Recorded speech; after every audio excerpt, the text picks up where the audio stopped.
विश्लेषण किया और इस चुनाव में आप अपनी लोकसभा क्षेत्र से ही अंदाजा लगा सकते हैं कि कितना महत्वपूर्ण फैसला इस बार ये लोकसभा सोनीपत करने जा रही है। तो यहाँ से जब आप अंदाजा लगाते हैं तो थोड़ा सा पूरे देश के बारे में हम सोचकर देखेंगे तो पूरे देश में जो अंडर करंट है यदि वो सही मायने में चल गया, कहीं मौजूदा सरकार ने गलतियां नहीं की, तो हो सकता है इस बार एक बम्पर जीत केंद्र सरकार बनाने में भारतीय राष्ट्रीय कांग्रेस की और इंडिया गठबंधन की हो सकती है। हम ज्यादा बड़ी बातें नहीं करेंगे, सिर्फ चंद बातें।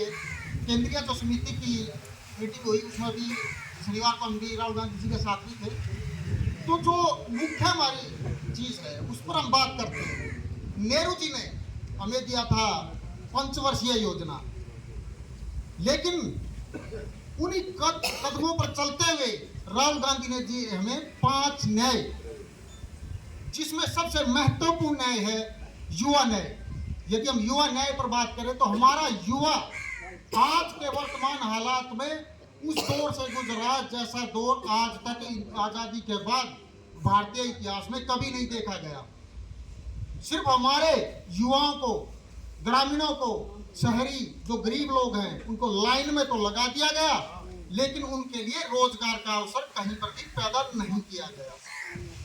लेकिन राहुल गांधी जी का जो फैसला है युवा न्याय, पहली नौकरी पक्की, मतलब यदि हमारी सरकार आती है तो अप्रेंटिस के तौर पर, पहली नौकरी के तौर पर 1 साल के लिए 1 लाख रुपए हमारे युवाओं के लिए राहुल गांधी जी ने प्रावधान किया है यदि हमारी सरकार बनती है तो। दूसरा है नारी न्याय।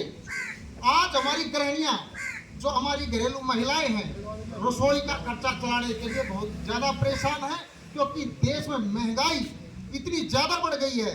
क्योंकि 5 किलो अनाज से घर नहीं चलता, और ये 5 किलो अनाज भी डॉक्टर मनमोहन सिंह के भोजन के अधिकार, फूड राइट ऑफ फूड की वजह से है।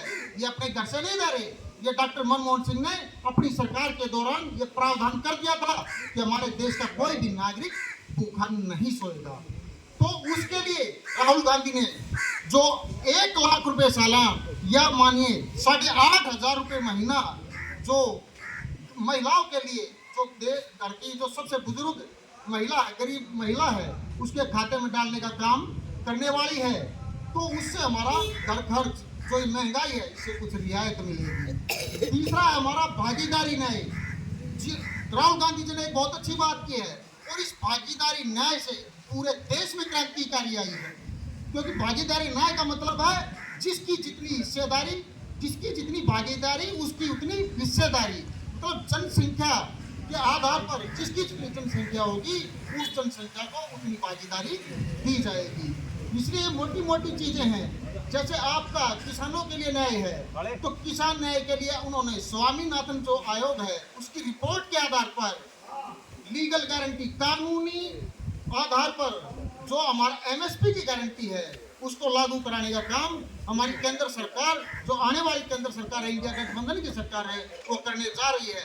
और इस तरह के जो काम करेगी, जो राहुल गांधी ने ये जो काम बताए हैं, और आप एक चीज देख सकते हैं, यदि आप झूठ का आवरण हटा दें और सच की तरफ देखें तो जो हमारी पिछली सरकार रही है केंद्र सरकार की, आप राहुल गांधी जी के डिसीजन देखेंगे, जो बात उनके मुख से निकली है उन्होंने पूरी की थी। तो यहाँ आप उनकी गारंटी मानकर चलिए, ये 100% गारंटी है राहुल गांधी जी अपनी बात पूरी करेंगे। फिर हम स्टेट की बात करते हैं तो आपके हमारे विकासपुर चौधरी भूपेंद्र सिंह हुड्डा जी ने जो अपने वायदे किए हैं, आप मानकर चलिए, जब हमारा स्टेट नंबर 1 होता था, आज 14वें नंबर पर है, तो आप मानकर चलिए हमारा देश स्टेट आने वाले 6 महीने के बाद दोबारा से नंबर 1 की लाइन में लगने वाला है। उन्होंने चाहे आपके लिए गैस सिलेंडर के दाम हो, चाहे बुढ़ापा पेंशन हो, जो वादे किए हैं पूरे करेंगे। क्योंकि आपकी पिछली सरकार के दौरान भी जो हुड्डा साहब ने अपने वादे किए थे उनमें से कोई भी ऐसा वादा अधूरा नहीं रहा था। लेकिन ये एक जो देश भर में इस तरह की लहर चली थी कि भाई जो हमारा कांग्रेस का जो लास्ट का ग्राफ था, चाहे आप उसमें अन्ना हजारे आंदोलन ले लीजिए, चाहे बाबा रामदेव का आंदोलन ले लीजिए, लेकिन आप लोग थोड़ा सा आकलन ये करके देखिए, जो अन्ना हजारे जी ने जिस बात के लिए आंदोलन किया था, वो बात सिर्फ कांग्रेस सरकार तो कर पाई थी, चाहे उन्होंने आंशिक रूप से लागू किया, लेकिन इस बीजेपी सरकार में तो उसका जिक्र तक 10 साल तक नहीं हुआ। तो कहाँ है वो अन्ना हजारे और बाबा रामदेव वगैरह? तो यही सच्चाई थी, क्योंकि इन लोगों ने कांग्रेस सरकार को बदनाम करके अपनी सरकार बनाने का काम किया। चाहे वो घोटाले थे, आज वो घोटाले कहाँ हैं?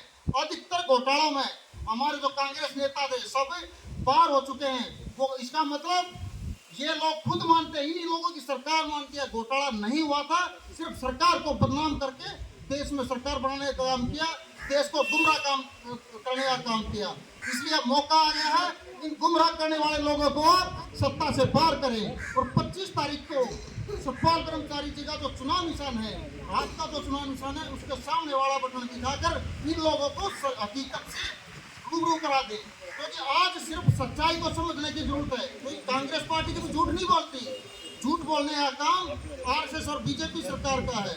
आप लोगों को सिर्फ इतिहास को पढ़ना है, इतिहास में सच को खोजना है, और जो सच है सिर्फ उसको लोगों को जाकर जनता के बीच में लोगों को घर घर जाकर बताना है। आपको झूठ बोलने की जरूरत नहीं है। आपके सच का भंडार इतना बड़ा है कि इनका जो झूठ है उसको हम आराम से दबा सकते हैं। इसलिए घर घर जाइए, जनता को सिर्फ सच बताइए और अपनी सरकार बनाइए। जय हिंद, जय भारत।